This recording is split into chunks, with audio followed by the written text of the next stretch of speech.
Voilà, chers amis du Bois TV, bonsoir, chers amis des grandes interviews, je vous salue. Je reçois ce soir dans nos studios deux membres d'une association assez influente ici à New York.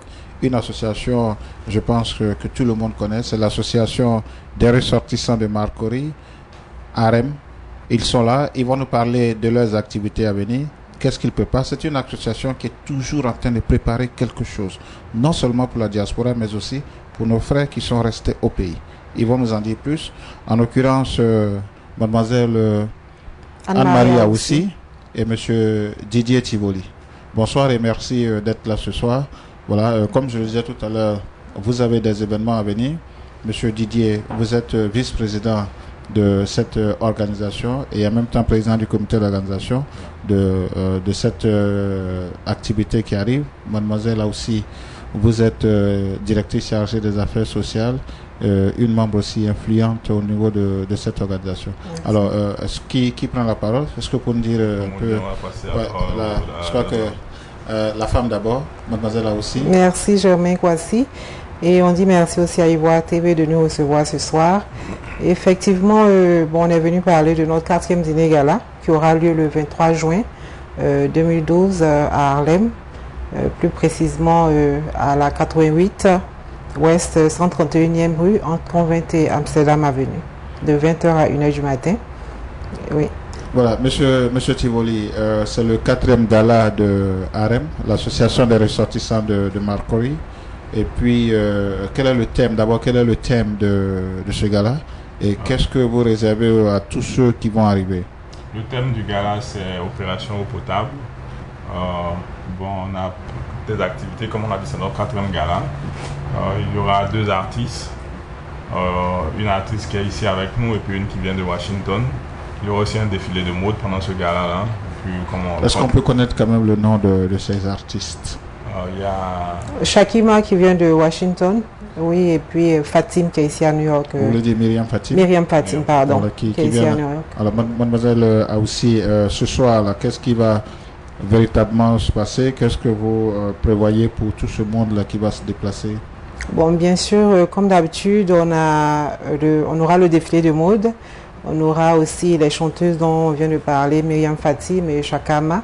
Et comme habituellement, on a toujours des surprises. On aura aussi le jeu Tombola. Et donc, on invite tout le monde à venir nombreux parce que AREM a toujours des surprises pour ses invités. Le jeu Tombola, est-ce qu'on peut avoir une idée quand même des prix qui seront oui, cette à année, disposition du public? Oui, cette année, parmi les prix, on aura 1 ou 2 tickets pour Atlantic City. Et donc, parmi les prix qu'on aura. Donc, il y a... Oui, pardon. Monsieur Tivoli, vous avez donné tout à l'heure le thème de votre 4e dîner gala. Alors pourquoi spécifiquement ce thème? On a constaté que avec l'aide du président et puis quand même des informations qu'il a obtenues, à l'ouest, il y a eu beaucoup comme tout le monde le sait, à l'ouest, il y a eu beaucoup de choses qui sont passées là-bas. Donc on s'est concerté, puis on a choisi un village de l'ouest qui a vraiment pas de l'eau potable. Si vous voyez les vidéos qu'on a sur YouTube et sur notre website aussi par rapport au village, le chef du village, vous allez voir que c'est quand même, c'est un cri qu'il fallait quelqu'un pour répondre. Et bien Dieu merci, on a le président de notre organisation qui a entendu ce cri-là et puis il a décidé que... Qu'est-ce que vous attendez des Ivoiriens ce soir-là? On attend qu'ils viennent nombreux pour nous supporter comme d'habitude. Comme chaque année, on essaie de faire mieux que l'année passée. On espère qu'ils vont venir nombreux et puis participer. Parce que cette année, quand même, cette opération eau potable, c'est pour mettre une pompe à eau dans un village qui est à 30 km d'Okwe. Donc, la tâche est un peu monumentale parce que c'est pas comme les années passées. Pas que pour dire que les années passées, c'était des petites tâches, mais cette année, quand même, ça demande un peu plus de donations. Donc on veut que vraiment les gens sortent et puis aussi viennent avec leur portefeuille, leur checkbook pour vraiment nous soutenir. Et la cause est vraiment valable, donc on attend qu'ils répondent. Mais en fait, mademoiselle, là aussi, monsieur Tivoli disait tout à l'heure qu'on attend un peu plus de tous ceux qui vont arriver.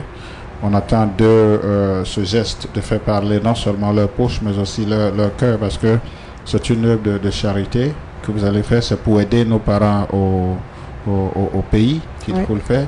Alors, en dehors, par exemple, de cette activité qu'est le 4e dîner gala, est-ce que vous avez encore d'autres activités en vue pour cet été? Oui, on a des activités en vue. Plus précisément, le 7 juillet, on a notre pique-nique qui sera à la 106 à Central Park, pardon, de midi à 20h. Et ensuite, Atlantic City, qui est le 15 juillet.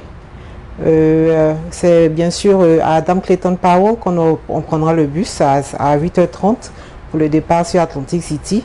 Le montant est $30 et on vous retourne $18. Et ensuite, il y a le match de Maracana qui opposera la mission contre les hommes de l'ARM, c'est le 25 août 2012.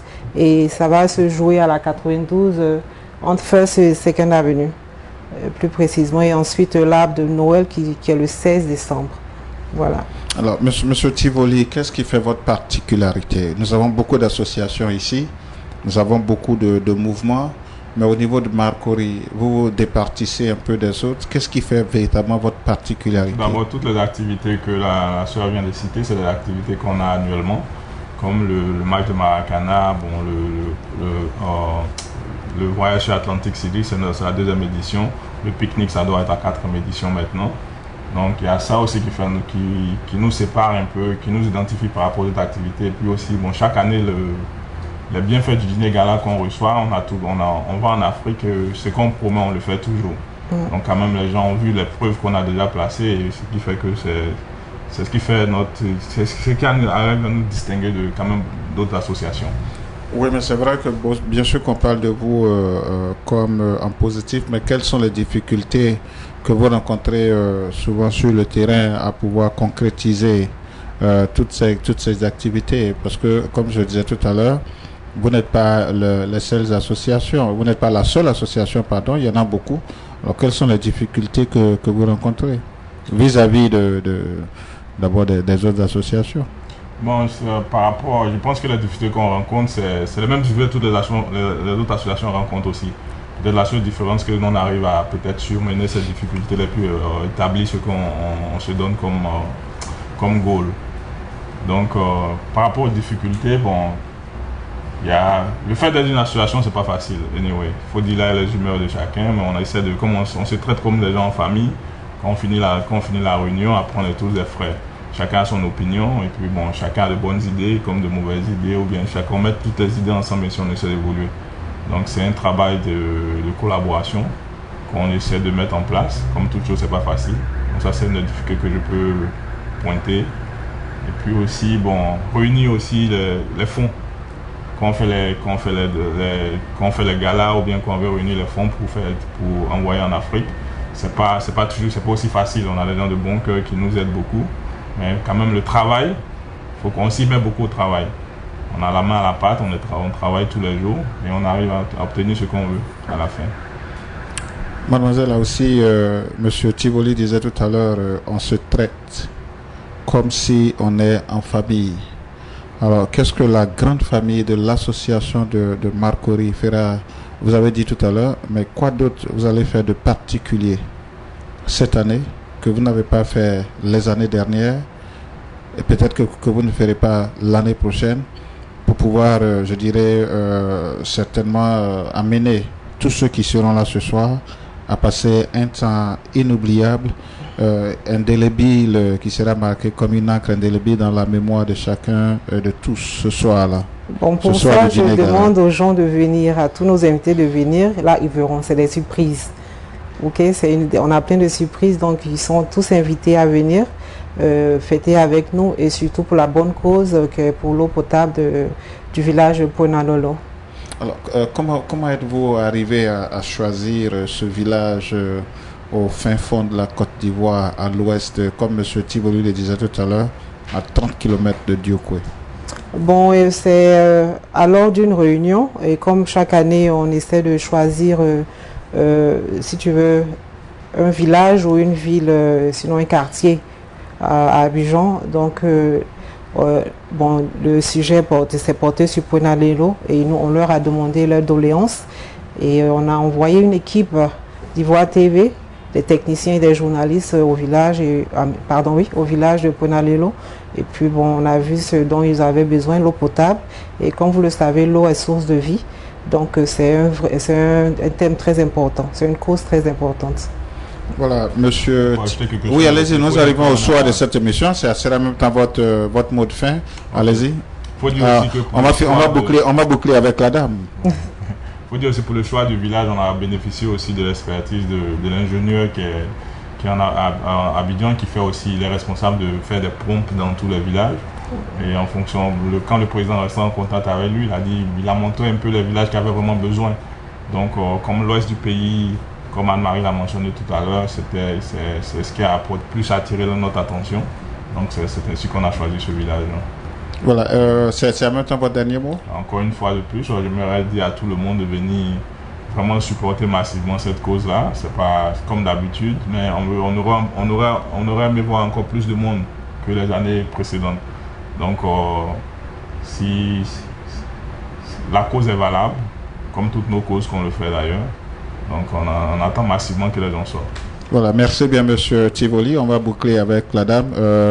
Mademoiselle Anne-Marie a aussi votre dernier mot. Et puis pourquoi pas, vous allez rappeler un peu toutes les dates, surtout le lieu de votre 4e dîner gala. Et est-ce que vous avez un contact? Oui, donc nous invitons tous nos invités, tous les Ivoiriens, africains comme américains, à venir à notre 4e dîner gala qui aura lieu au 88 Ouest, 131e rue, entre Convent et Amsterdam Avenue. Et c'est de 20h à 1h du matin. Le contact, c'est 345 855 4455. Est-ce qu'on peut répondre, s'il vous plaît? Oui, 347 855 4455. Et donc, nous vous invitons tout le monde à venir nombreux pour cette cause qui est noble. Et l'eau est source de vie. Et les gens de Ponalelo ne boivent pas de l'eau potable, ce qui entraîne des maladies. Donc, venez nombreux pour nous supporter pour cette cause-là. Merci. Voilà. Chers amis d'Ivoire TV, chers amis des grandes interviews, je recevais, comme je le disais tout à l'heure en introduction, monsieur Didier Tivoli, vice-président de l'association des ressortissants de Marcory, et aussi mademoiselle Anne-Marie Aoussi, qui en est la directrice chargée des affaires sociales. Vous les avez écoutés. On se donne rendez-vous ce jour-là, le 23 juin, à la date indiquée, à l'heure indiquée. Et pourquoi pas, venez supporter la cause. C'est pour nos parents qui sont restés au pays. Ce soir-là aussi, vous aurez le temps de connaître un peu toute la suite des activités de l'association des ressortissants de Marcory. Il y a un contact, vous pouvez appeler pour avoir davantage d'informations. Bonsoir et à la prochaine. Ponanwenlo, village créé en 1947 et situé à 7 km de la sous-préfecture de Guézon et à 30 km du département de Diokoué, est un petit village ouest-ivoirien, oublié et perdu sur la carte de la Côte d'Ivoire. Peuplé de plus de 3000 âmes, Ponanwenlo est un village qui manque de tout, ou presque. Pas de centre de santé. Le centre de santé le plus proche est situé à 7 km à Guézon. Ce village de Ponanwenlo n'a pas de centre de santé. Bon, on a un centre de santé, on dépend de la sous-préfecture de Guézon qui est à 7 km d'ici. Donc, particulièrement quand, avec l'eau que vous avez visité là, les puits que vous avez visités, souvent la nuit, quand il y a les problèmes de choléra qu'on recueille comme ça cause problème. Donc ça fait que souvent très tard dans la nuit, il n'y a pas de véhicules. Nous, pour une population de 3000 habitants, vraiment, absolument, on a besoin d'un dispensaire. Récemment, une école primaire de 3 classes y a été construite par un contingent de l'ONUCI, l'opération des Nations Unies pour la Côte d'Ivoire, à l'ouest. Nous sommes à l'école primaire de Ponanwenlo. Cette école de 3 classes a été construite par les Marocains, justement par l'ONUCI, par le canal des Marocains Morbat. Donc, vous la voyez, c'est une école de 3 classes. On a besoin encore d'un autre bâtiment aussi de 3 classes encore. Vous savez, une école, c'est une école complète. Une école, quand il n'y a rien, il faut au moins une école de 6 classes. Pas d'électricité non plus. Des poteaux électriques installés depuis 2003 dans ce village attendent d'être mis sous tension afin d'illuminer cette petite localité et la sortie des ténèbres. Ces poteaux datent depuis 2003. Ça fait 9 ans aujourd'hui que ces poteaux ont été installés avec les fils, les lampadaires, tout ça. Mais depuis que l'installation, jusqu'à 9 ans aujourd'hui, on n'a pas encore le courant. Le disjoncteur est là. Donc, on lance un appel encore aux autorités compétentes de nous aider. Vous savez, c'est l'électricité, c'est ça qui fait le modernisme. Il n'existe pas d'eau potable à Ponawelo. C'est pour aider nos parents de l'Ouest, afin de les soulager, un tant soit peu, des nombreuses difficultés qu'ils ont traversées lors de la dernière crise que le pays a connue, que l'association des ressortissants de Makori résidant à New York, aux États-Unis, en abrégé ARM, a décidé de permettre aux habitants de Ponawelo d'avoir accès à l'eau potable en faisant installer pour eux une pompe. C'est pour mettre en œuvre ce projet que le mardi 10 avril 2012, l'ARM a dépêché une équipe de reporters et de techniciens en installation de pompes villageoises en vue de lui rendre compte du réel besoin en eau potable du village. Il n'y a pas suffisamment d'eau dans les fourrages. Pour mettre une pompe qui fait déjà 1 mètre, il faut au moins 1 mètre d'eau. Or, aucun des fourrages ne peut atteindre 1 mètre d'eau. Donc, le constat est triste, mais c'est la réalité. On ne peut pas faire autrement. Et donc, on va faire notre compte-rendu technique à celui qui nous a envoyé ici. Et puis, ça sera à lui de prendre les décisions. S'il faut passer à une autre phase, hein, c'est à eux de décider. Parce que c'est clair que le forage villageois ne permettra pas. En tout cas, le chef est là. Il faut être honnête. Aucune pompe ne pourra régler ce problème. Donc, les forages villageois, ça ne peut pas marcher. Il faut un forage moderne, nécessairement. Voilà. C'est l'analyse que je peux faire à chaud. Voilà. Donc, de façon claire, les différents sites qu'on a prospectés ne sont pas aptes à recevoir le système, la pompe, qu'on appelle le système Mbra. Pas seulement le système Mbra, mais toutes les autres pompes. Parce qu'une pompe, pour que ça aspire et que ça refoule, elle doit être immergée dans l'eau. Et pratiquement toutes les pompes, c'est plus d'1 mètre. La pompe fait plus d'1 mètre. Et donc, s'il n'y a pas 1 mètre d'eau, la pompe ne pourra pas aspirer et puis refouler. Et puis même si, à la limite, si ça peut là, en quelques minutes seulement, il n'y a plus d'eau dans le forage. Parce que dès qu'on va prendre une bassine, on va absorber toute l'eau qui est dans le forage. Et le problème des forages villageois là, c'est ça. C'est-à-dire que l'eau ne vient pas suffisamment. Donc, quand on a pris l'eau là, il faut attendre peut-être 2 heures, 3 heures, 4 heures pour que l'eau se renouvelle. Tu comprends, non? Donc, finalement, ça ne peut pas régler le problème. Ça ne peut pas. Donc, il faut absolument un forage moderne. Moderne. Il faut forcément un forage moderne. Si on veut rendre service à ce village-là, c'est un forage moderne. Mais nous sommes venus voir cette source-là. Elle ne tarit pas, c'est vrai. Mais ce n'est pas une eau potable. Ça fait que ça provoque souvent des maladies. On a souvent des maladies de diarrhée, choléra. Et puis nous sommes loin d'un centre hospitalier. Ici même, il n'y a pas de centre hospitalier. On n'a pas de pompe. Or, c'est la pompe qui produit l'eau potable. Donc, vraiment, nous sommes très heureux que vous soyez avec nous ce matin, mais que vous nous aidiez dans ce sens-là pour qu'on ait l'eau potable. C'est pas propre. Il n'y a pas l'eau. On souffre là ici. Même on ne gagne pas l'eau même pour boire. On souffre. Mais comment vous faites pour boire l'eau alors? Où vous tirez l'eau pour boire? C'est ici on prend l'eau. Tout le monde, ceux qui sont au village ici là, c'est ici on prend l'eau pour boire. L'eau là n'est pas propre. Quand vous buvez l'eau là, ça vous rend malade? Oui, ça donne diarrhée.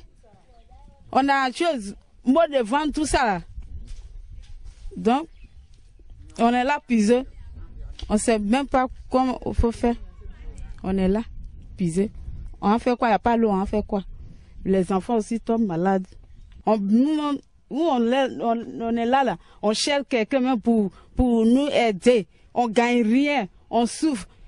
Il n'y a pas quelqu'un même qui va nous aider au village ici. On est là. Mais là, dans ces conditions-là, consommer une eau pareille, c'est vraiment... C'est terrible. Mais s'il n'y en a pas, on boit ce qu'il y a.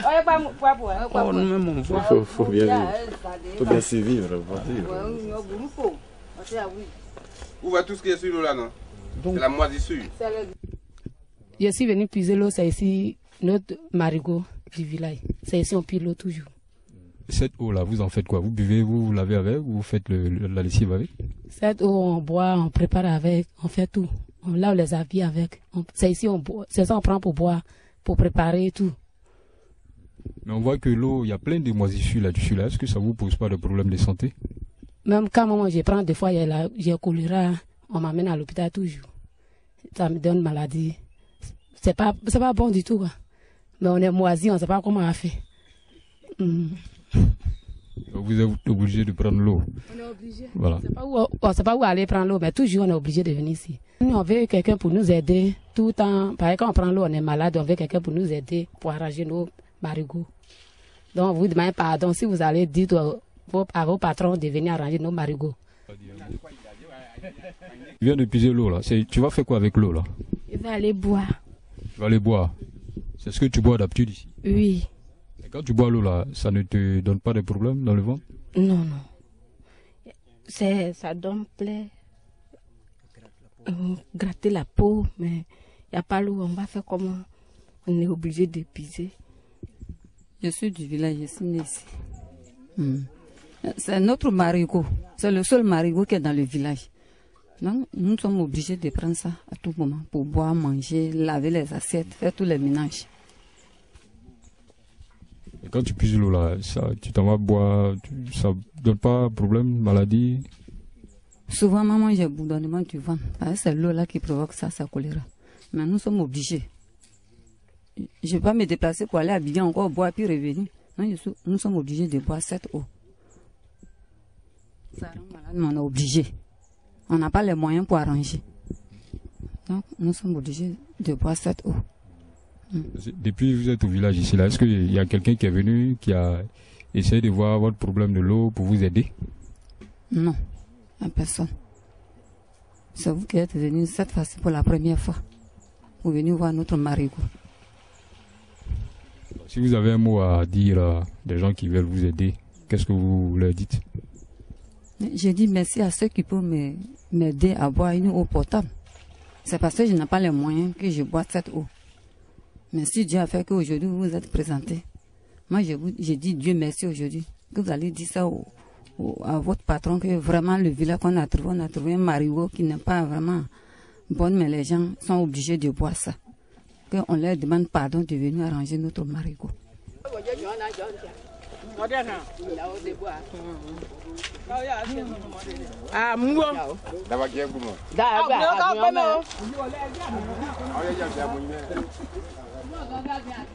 Quand je bois ça, je mot Dieu. Je vois pas bien, je vois flou, tout ça là. D'accord. Je vous remercie. Je remercie également toute l'assistance. Vraiment, votre présence me va droit au cœur aujourd'hui.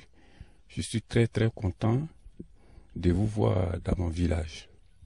Vraiment, oui, c'est ça, c'est le moyen qui manque aux villageois de creuser un puits un peu profond.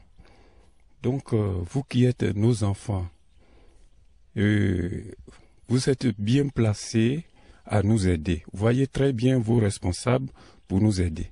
L'Ouest est la première région qui a souffert pendant la sale guerre.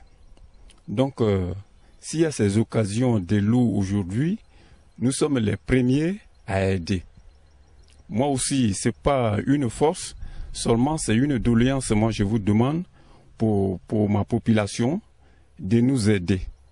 Et nous n'avons pas encore une autre aide à côté. Je vous remercie. Au terme de cette visite de prospection, qui a permis d'explorer 3 forages traditionnels, 2 sources d'eau naturelles et un forage traditionnel dans une source d'eau naturelle, le rapport du technicien a tiré la conclusion suivante. Aucun des forages visités n'est apte à recevoir aucune pompe à motricité humaine compte tenu du niveau très bas de l'eau. Aussi, pour mener le projet à son terme, nous suggérons la réalisation d'un forage moderne. Nous osons espérer que l'ARM, qui est à sa 5e opération de don depuis sa création, après la maternité Marie-Thérèse Houphouët-Boigny d'Agamé, l'hôpital général de Makori, l'école des sous-muets de Yopougon et enfin le centre des handicapés Notre-Dame de la Paix de la Riviera Palmeraie, fera les démarches nécessaires afin de conduire ce projet à son terme et de ne pas décevoir l'espoir qu'il suscite auprès des populations de ce sympathique village. Vous l'avez découvert ici. Encore un hit que vous avez découvert. Ivoire TV. Ivoire TV.